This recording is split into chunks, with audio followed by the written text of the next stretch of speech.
आज की कहानी एक मियां बीवी की है जिनके रिश्ते में कुछ ऐसा हुआ कि दोनों अलग हो गए।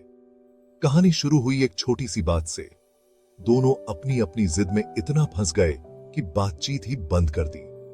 छोटी छोटी बातों पर तकरार होना आम बात है, लेकिन इस बार मामला कुछ ज्यादा ही बिगड़ गया। दोनों को लगा कि गलती सामने वाले की है तो माफी भी वही मांगे। वक्त गुजरता गया, लेकिन किसी ने भी पहल नहीं की।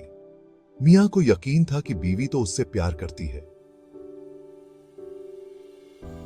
वापस लौट ही आएगी। बीवी को भी यही आस थी। इस बीच दोनों की जिद की दीवार इतनी ऊंची हो गई कि एक दूसरे के बिना भी दर्द नहीं हो रहा था। कुछ दिन बाद दोनों को अपनी गलती का एहसास हुआ। उन्हें समझ आया कि रिश्ता जिद से कहीं ज्यादा अहम है। मियां ने हिम्मत जुटाई और बीवी से माफी मांग ली। बोला, मैं तुमसे बहुत प्यार करता हूं।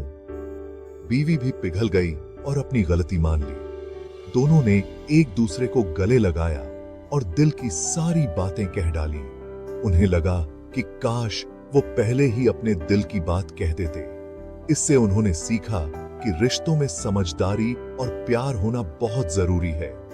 छोटी मोटी तकरार तो होती रहती है, लेकिन प्यार हमेशा बना रहना चाहिए। असली प्यार वो नहीं जिसमें कभी झगड़े ना हो, बल्कि वो है जिसमें हर झगड़े के बाद भी प्यार बना रहे। इस कहानी का अंत बहुत ही खूबसूरत था। मियां बीवी ने फिर से हाथ थाम लिया और कसम खाई कि अब कभी भी जिद को रिश्ते पर हावी नहीं होने देंगे।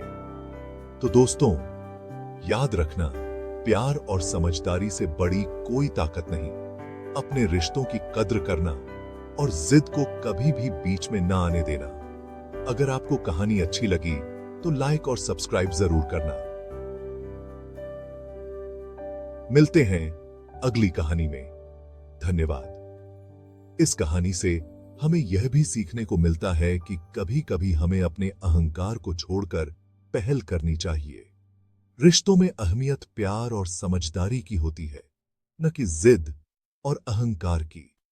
जब हम अपने प्रियजनों के साथ होते हैं तो हमें यह समझना चाहिए कि छोटी छोटी बातें हमें दूर नहीं कर सकती। हमें अपने रिश्तों को मजबूत बनाने के लिए हमेशा एक दूसरे की भावनाओं का सम्मान करना चाहिए। इस कहानी का संदेश यही है कि प्यार और समझदारी से हर मुश्किल का हल निकाला जा सकता है। असली प्यार वो है जिसमें हर झगड़े के बाद भी प्यार बना रहे। इस कहानी का अंत बहुत ही खूबसूरत था। मियां बीवी ने फिर से हाथ थाम लिया और कसम खाई कि अब कभी भी जिद को रिश्ते पर हावी नहीं होने देंगे। तो दोस्तों, याद रखना, प्यार और समझदारी से बड़ी कोई ताकत नहीं। अपने रिश्तों की कद्र करना और जिद को कभी भी बीच में ना आने देना। अगर आपको कहानी अच्छी लगी तो लाइक और सब्सक्राइब जरूर करना। मिलते हैं अगली कहानी में। धन्यवाद। इस कहानी से हमें यह भी सीखने को मिलता है कि कभी कभी हमें अपने अहंकार को छोड़कर पहल करनी चाहिए। रिश्तों में अहमियत प्यार और समझदारी की होती है, न कि जिद और अहंकार की। जब हम अपने प्रियजनों के साथ होते हैं तो हमें यह समझना चाहिए कि छोटी छोटी बातें हमें दूर नहीं कर सकती। मिलते हैं अगली कहानी में। धन्यवाद।